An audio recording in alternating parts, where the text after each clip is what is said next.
L'exploration Tara le long des côtes européennes. Olivier Aymon.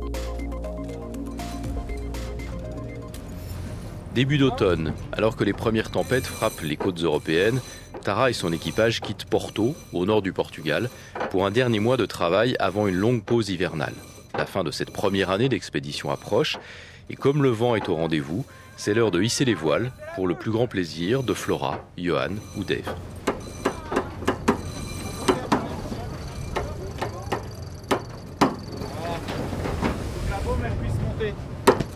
Épisode 6, quel bilan de l'expédition par Boris Allier et Christophe Papon.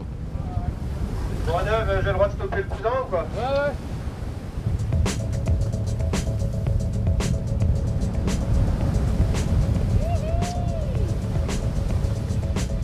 Je suis en train de lover les amarres. Après, une fois que les amarres on les a rentrées, on va les attacher en arrière pour les stocker proprement. Donc là, j'étais juste en train de les lover. Faire des belles boucles et les attacher pour pas qu'elles se baladent pas.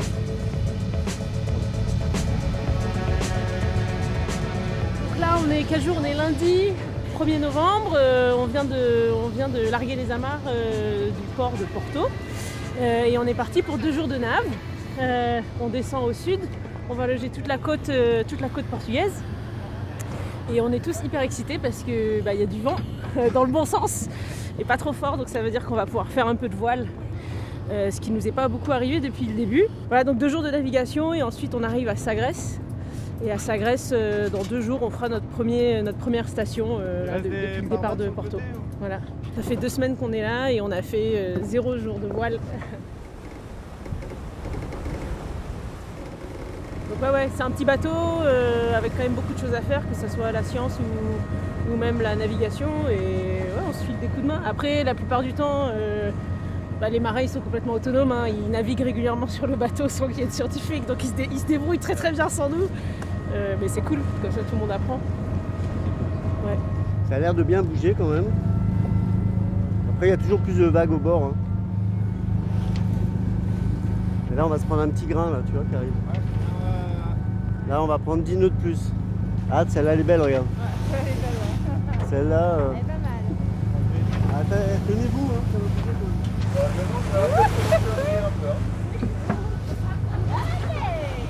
Et comme Tara, c'est un bateau qui tangue beaucoup, qui a une forme un peu de... Voilà, cette forme de noyau d'olive, donc dès qu'on se prend quelque chose par le côté, en fait ça tangue et c'est assez impressionnant. Mais ça va. On va tourner à gauche un peu plus tard. Dans 1 heure on tourne à gauche. Ça veut dire qu'on aura encore un meilleur angle par rapport au vent. Ça va venir. Ah bah là c'est la cartographie électronique. Et du coup on a les cartes papier là, tu vois en dessous là. On se sert quand même pas mal de la cartographie électronique. Là tu as la route qu'on est censé suivre en direct. Et à la vitesse à laquelle on va maintenant, on voit ici qu'on arrive vers 10h du matin le premier. Ce qui n'est pas encore assez tôt, mais on va se rattraper. Je m'appelle Dave, je suis chef mécanicien. Si on n'a pas de vent ou si on est bout dedans, ce que j'appelle bout dedans, c'est le vent de face en fait. C'est compliqué de naviguer à la voile, quoi. Après, si on est de travers ou au portant, le bateau il marche très bien. Hein. Mais on fonctionne au moteur aussi. Hein. On a 2 moteurs et donc on fonctionne avec du gasoil comme tous les bateaux. Et on a fait un truc en plus, c'est que on essaye de fonctionner le maximum au HVO en fait. C'est des déchets des restaurants en fait, hein, qui sont récupérés, qui sont raffinés après pour refaire un carburant qui pollue pas. Et ça fonctionne très bien. C'est un peu plus cher, mais bon, c'est beaucoup plus écologique. C'est transparent, c'est comme de l'eau et c'est incolore, inodorant en fait. On n'est pas encore à 100% vraiment HVO, mais je pense qu'on va y venir, quoi.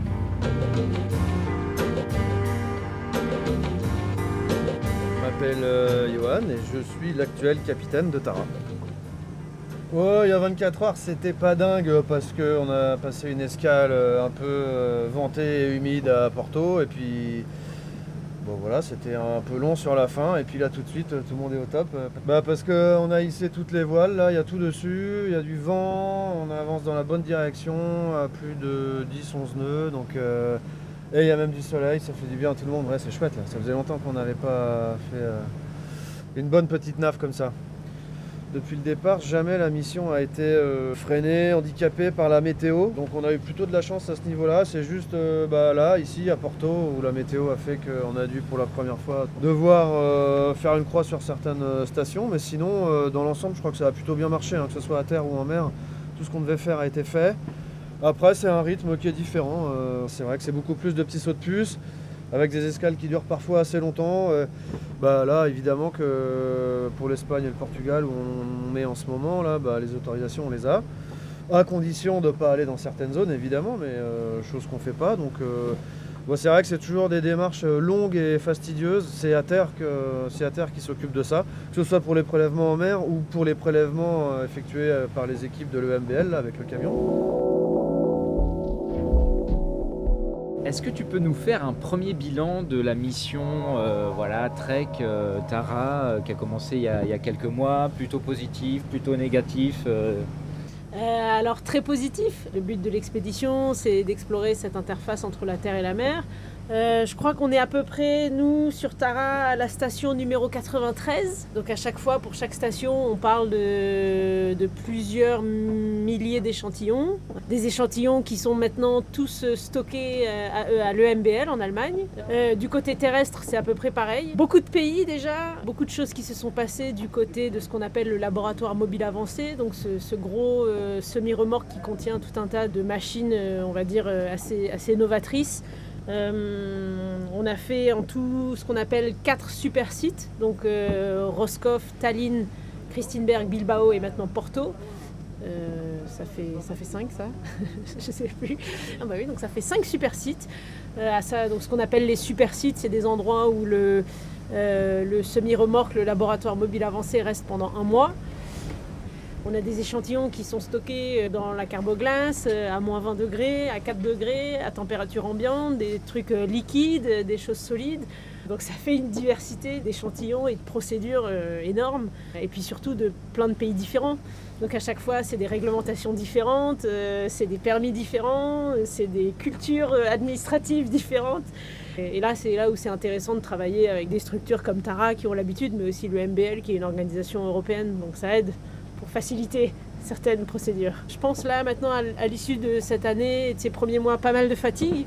Donc ça va être bien d'avoir une petite trêve hivernale, mais beaucoup d'énergie, beaucoup de bonnes énergies, beaucoup de bonne volonté, beaucoup d'entraide aussi, ça c'est chouette. Donc voilà.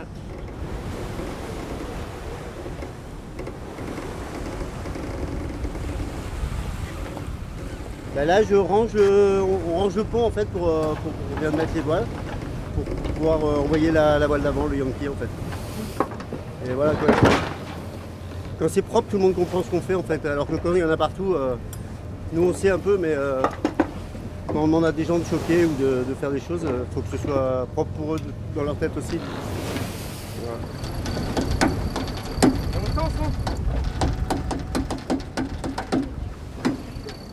Oh yes, Delphine. Ah génial. Ah trop bien, trop bien. Salut les copinous. On a vu 4 dauphins, c'était quoi comme dauphin Thomas? C'était des Tursiops alligatus maritimus. Alors je sais plus où commence la blague. Mais c'était des tursiops, ouais.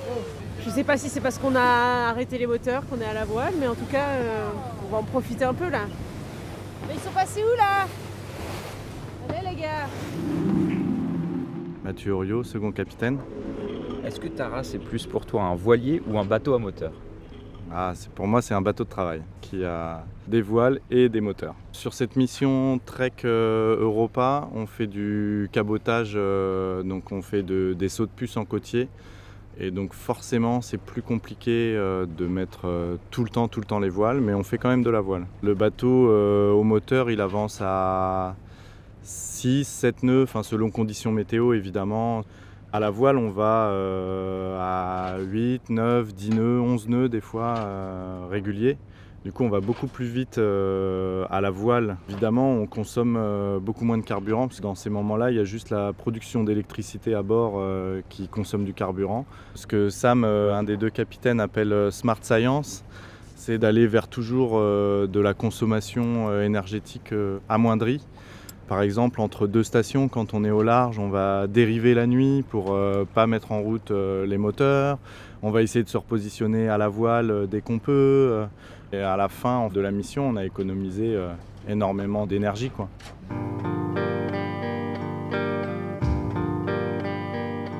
Quand il y a des longues traversées, c'est peu qu'on s'ennuie à un moment donné.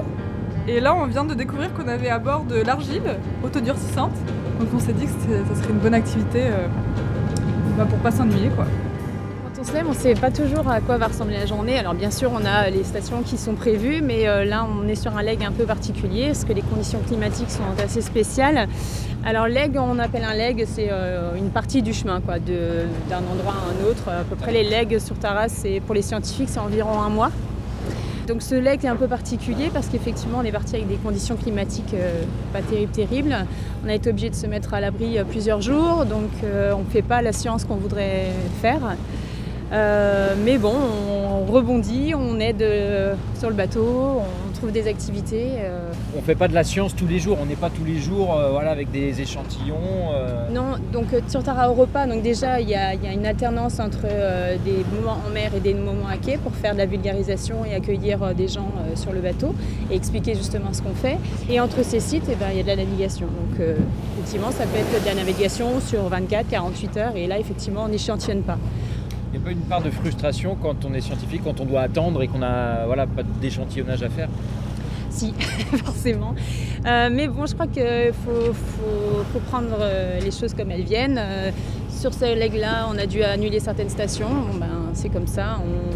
Ça nous rappelle que la mer, c'est l'élément le principal et qu'on ne fait pas ce qu'on veut. Quand elle n'a pas décidé, elle n'a pas décidé. Donc voilà, on essaye de rebondir et puis on profite quand même de cette expérience dingue sur le bateau, quoi. Là, c'était un moment génial. On a pu sortir la grand voile, la misaine.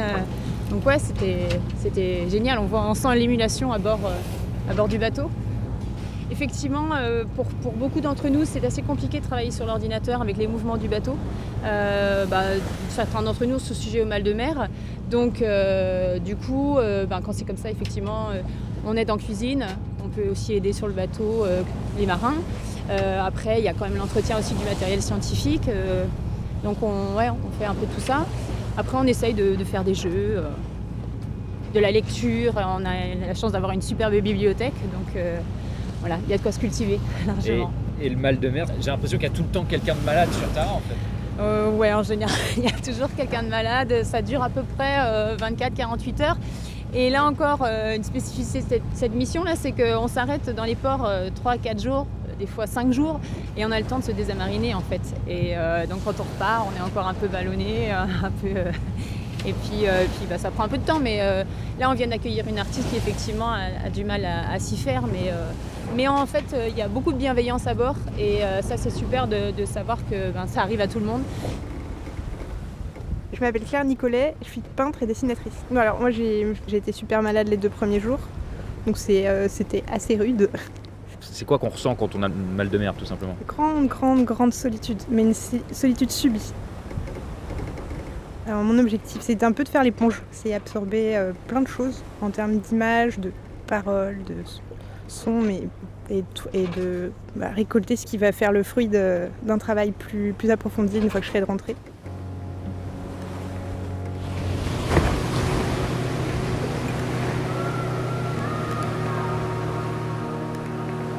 Dans quelques jours, on sera sud Portugal d'abord, sud Espagne.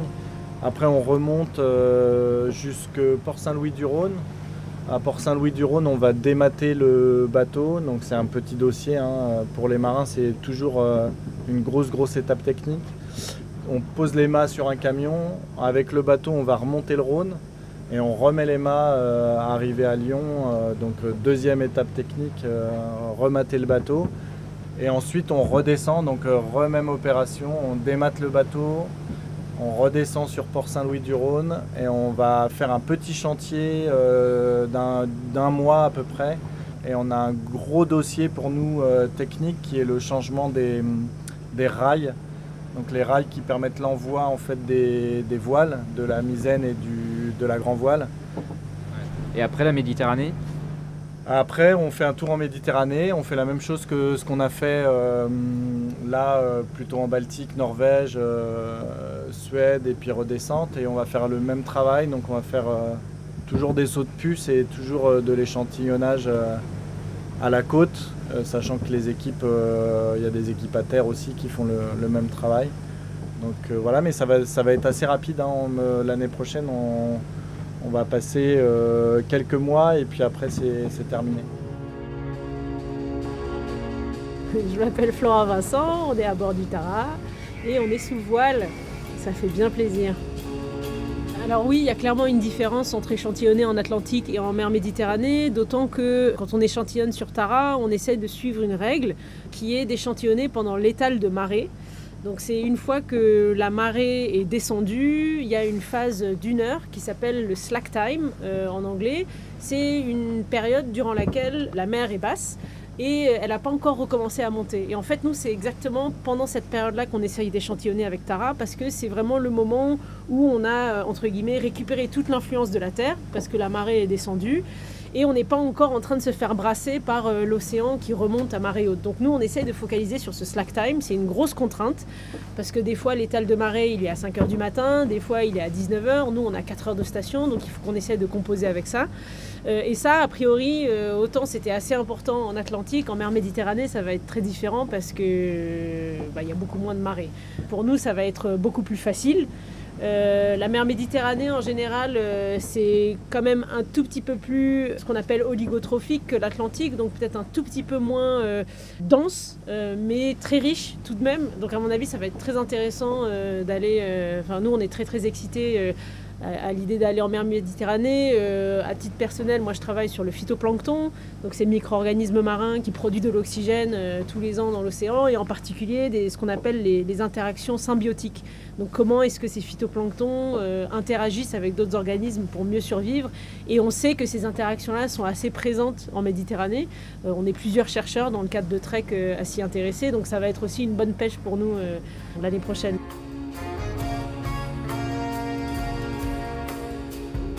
C'était l'exploration Tara, le long des côtes européennes, un podcast France Info en partenariat.